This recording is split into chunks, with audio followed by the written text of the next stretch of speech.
the way you talk about Tahawa's policy and it's with passion, how much influence did Papa had on your personal and political life?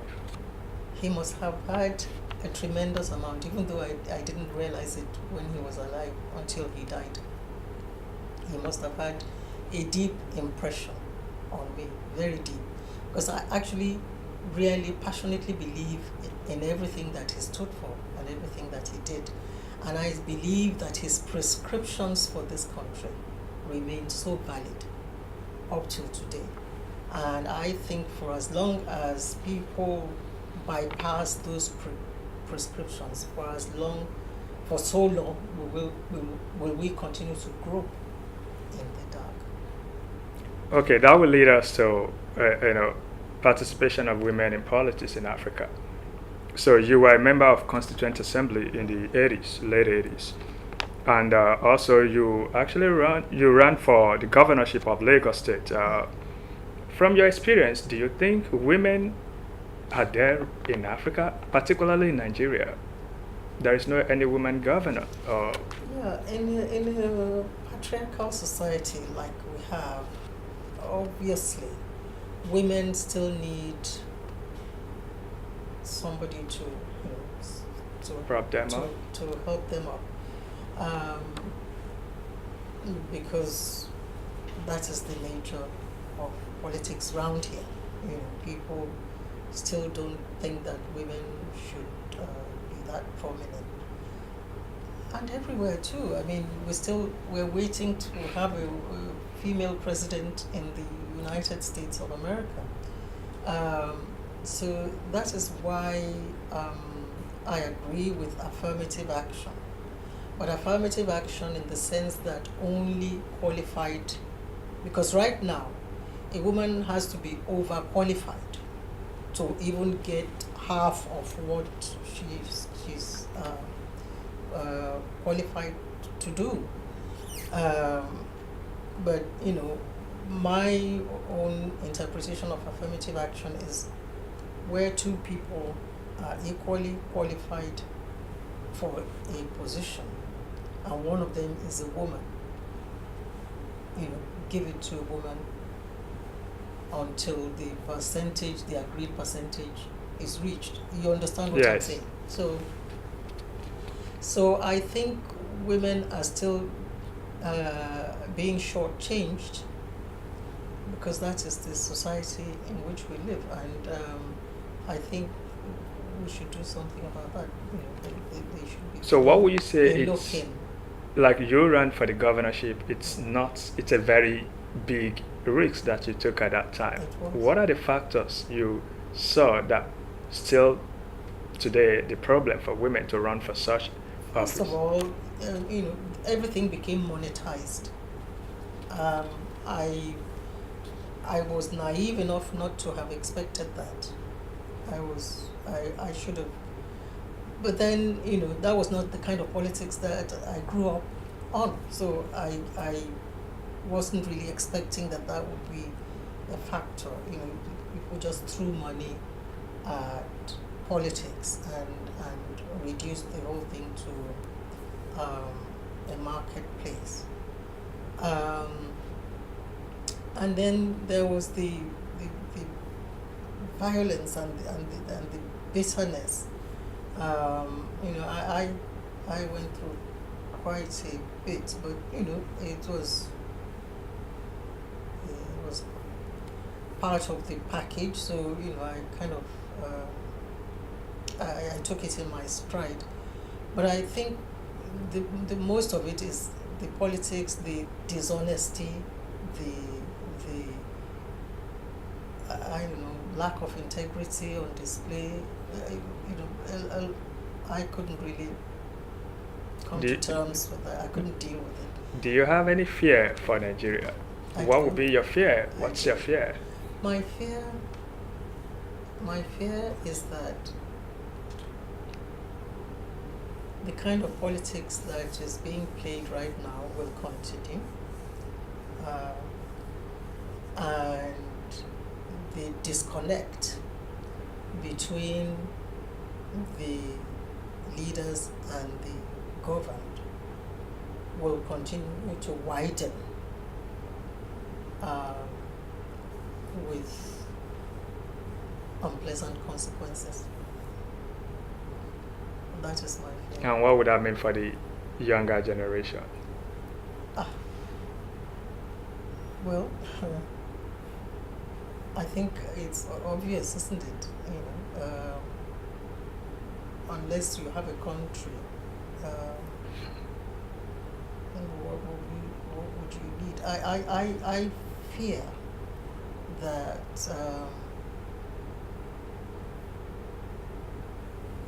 more and more people that drift into politics will be the kind of dregs of society, and that has its own consequences. And recently there has been loud call for restructuring in Nigeria. Is that a waste of time? Well, it's possible to be defeatist about this and look at the numbers and think that, okay, the numbers from the zones that don't really want it are so overwhelming that it will never happen. But I want us to look at it this way. Restructuring, for me, is a tool for development. It's how to deliver development to every area in Nigeria effectively, appropriately, accurately. And even in business, there's no company that is run right from the apex alone. You kind of devolve. And this is not something that is unknown to Nigeria or something that we have never seen before.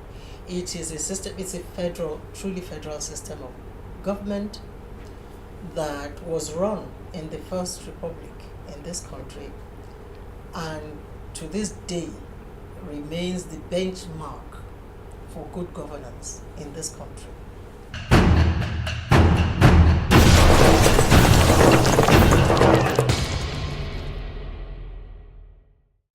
So to me, restructuring is for the benefit of absolutely every zone in Nigeria. Everybody will benefit as they did in the past. The only difference is that the leaders will have to be more hardworking, more creative, but then that is what leaders are supposed to do anyway. And I think powers need to be devolved to the federating units. I think there should be control of their resources in order to be able to fulfill their obligations to the devolved powers, and so on. So for me, if we see it as them and us or an ethnic thing, then we'd be getting it wrong. It is a development issue. And if Nigeria doesn't do something about her development, we'll get so left behind in the world. I mean, the world has moved so far ahead. You know, we talk about artificial intelligence, you talk about, phasing out fossil fuel engines in about starting in about 7 years' time. There is so much that Nigeria stands to lose by not developing, that I'm amazed that the leaders don't see that, not enough of them see that these are conversations that should be going on right now in order to prepare for the future. And I actually think that the young people, being as knowledgeable and as exposed as you are, I think you should actually force these conversations. All I hear is that restructuring is not necessary entrepreneurship. Now, if you build on a faulty foundation, the entire edifice will crash. You have to have the foundation first of all before you can talk about all those other issues. You have to have a solid structure within which to work, and if you don't build people up, if they don't have education, if you don't look after their health. Bill Gates was here the other time and he told us, in fact, the way Wale Adebanwi put it in one of his speeches thereafter, I loved it. He said Chief Awolowo came to town in March this year in the person of Bill Gates, and he was really saying what people like Chief Awolowo had said so many years ago, and it is so obvious that I'm surprised that people are missing this, and we still talk about the mundane and the bizarre in the process of power just for its sake is what seems to be on display in Nigeria right now, and I think that is so unfair to not only to the people who actually founded and tried to build a foundation for this country, but more for the younger ones. I don't think people have the right to compromise the future of generations yet unborn. Well, and from what you have said so far, Nelson Mandela once said that if Africa is to go anywhere in the world or is to be respected, Nigeria will have to be respected first. That without that, no black man or black nation will be respected.